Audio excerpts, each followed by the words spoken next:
selling cost. We have already talked about what is selling cost. The cost of promoting the product, which includes advertisement and other things adopted by the firm to promote its product. Why there is no selling cost? Because there is no use of doing any advertisement. As any buyer who wants to buy the commodity has to come to me because I am the single seller, right? No need of doing any advertisement. So now after we have understood two extreme markets, one is perfect competition and the other one is monopoly. Right? Now see, practically if you talk about both these markets, like I told you that perfect competition is almost you cannot find it, impractical, right? Monopoly also there is very less chances that you buy a commodity from the monopoly. Like you can think whatever things you are having right now with you, have you bought them from perfect or monopoly? You haven't bought them from any one of them, right? The most common form of market is the monopolistic market.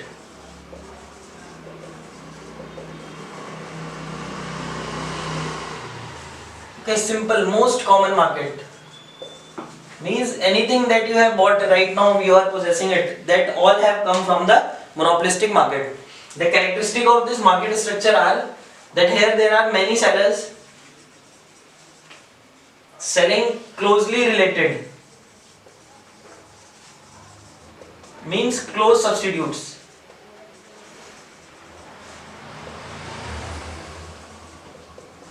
Right? They are not alike in all respects, but they can satisfy the same want. Like the pens which you are using, right?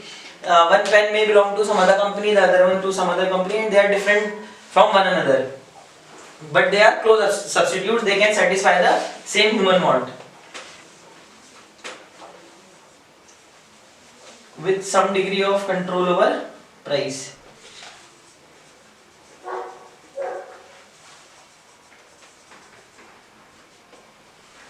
Okay, so when you have to define this market structure, you will define it as it is a market structure where there are many sellers selling closely related but unidentical products, or you can simply write close substitutes of one another with some degree of control over the price. Example: market for cars, market for mobile phones, mobile for pens, books, and many commodities. Most of the commodities, your clothes, everything, shoes, you have bought from the monopolistic market where many sellers are available, many companies are available, many firms are available. They sell the similar product but they are different from one another and they have some degree of control over the price, right? Now we will study the features of the monopolistic competition, and it is actually easiest one to understand because every day you face this market. Okay, whenever you go to the market, most of the time 99% you are visiting the monopolistic form of market.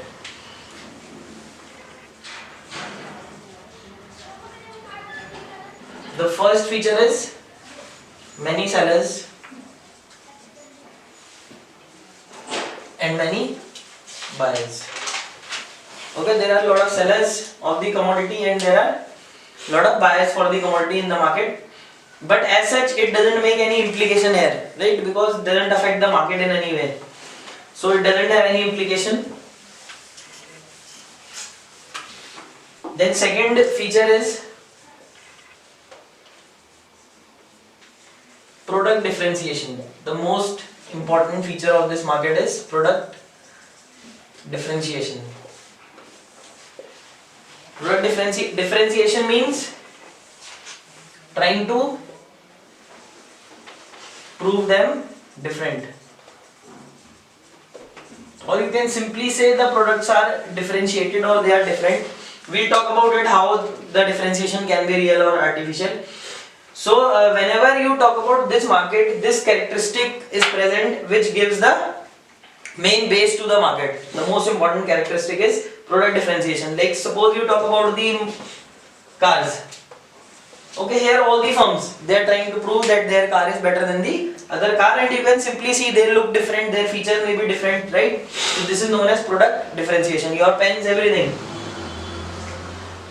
Then this product differentiation gives some degree of control to the seller. The implication is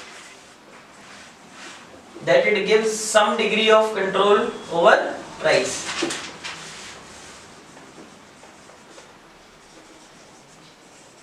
See how it gives some degree of control over price. Suppose we are talking about the market of cars. Talk about Mercedes. It can fix very high price for its cars, right? Why it has been able to do it? Because it has made its brand different in the market. Okay, it has proved that the product is different, and maybe the features which it is giving you, they are also different from the feature provided by the other companies. So there is a degree of control if the firm is able to prove that its product is better than the product of other firms.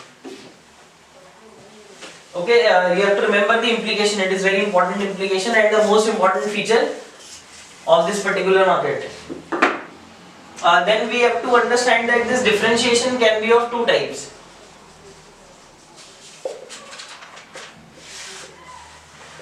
Okay, there could be real differentiation or there could be artificial differentiation.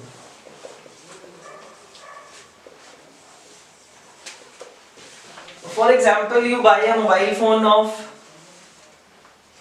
company A for rupees 2000 and company B of rupees 20,000.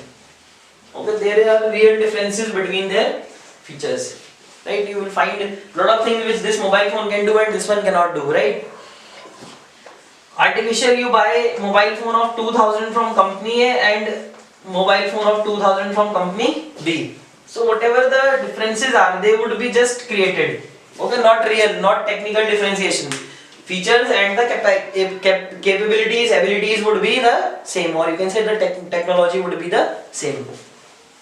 So it is easy to find out whether it is a real differentiation or whether it is a artificial differentiation.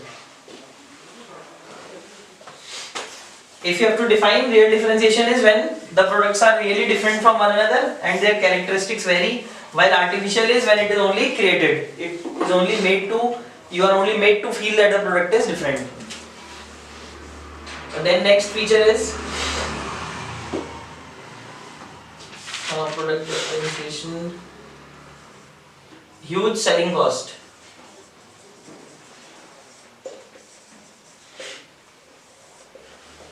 Selling cost, we have talked about selling cost, what it is, the cost of promoting, the cost of advertising the product. Okay, like whatever advertisements you see in the television, they all are from the monopolistic market. If you realize, if you try to just recall the advertisements, you will realize that they all belong to the monopolistic form of market, and here huge expenditure is done on the selling cost. And what is the objective of this huge expenditure? That is to prove that the product is differentiated. Okay, in the present scenario, you can take the example of Patanjali. It is spending huge amount of money on its advertisements.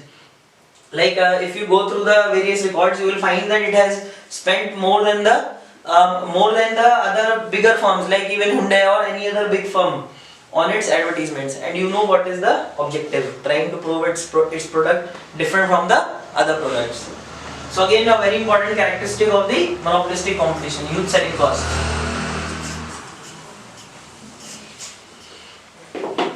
Then next feature is free entry and exit.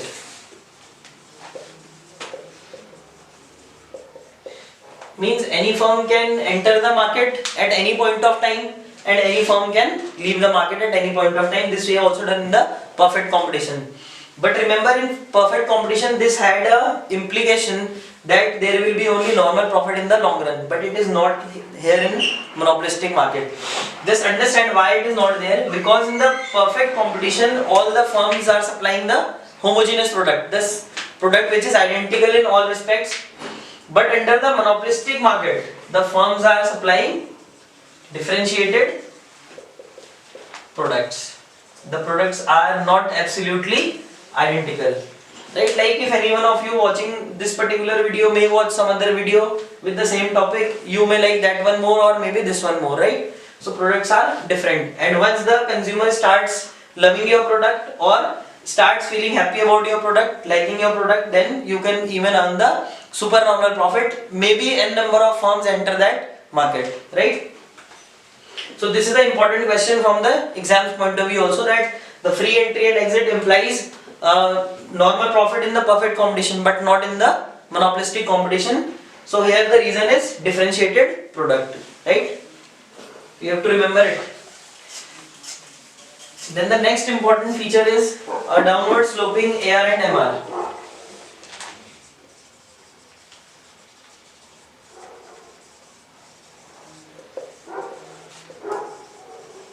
We already did it in the monopoly form of market. What does this mean? That sales can be increased only by reducing the price.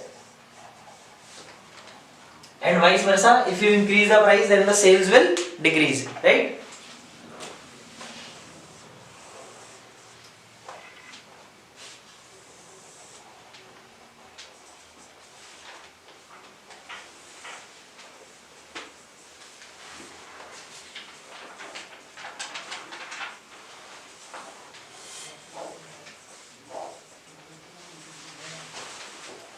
Okay, this is the diagram similar to monopoly. Downward sloping MR and AR means more lesser the price, more will be the sales. But again we have to understand that here there is certain difference between the downward sloping AR of monopoly and between the downward sloping AR and MR of monopolistic market. See, under the monopoly, if you talk about monopoly, then the demand is less elastic,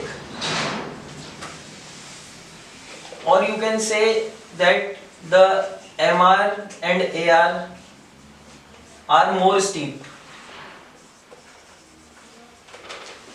right? And under monopolistic,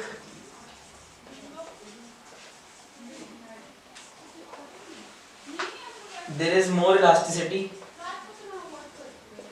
or you can say that MR and AR are less steep. Remember, we have already done the relation between the elasticity of demand and steepness of the curve. Steeper the curve, less is the elasticity, and flatter the curve, more is the elasticity. If you are not able to recall it, just see perfectly.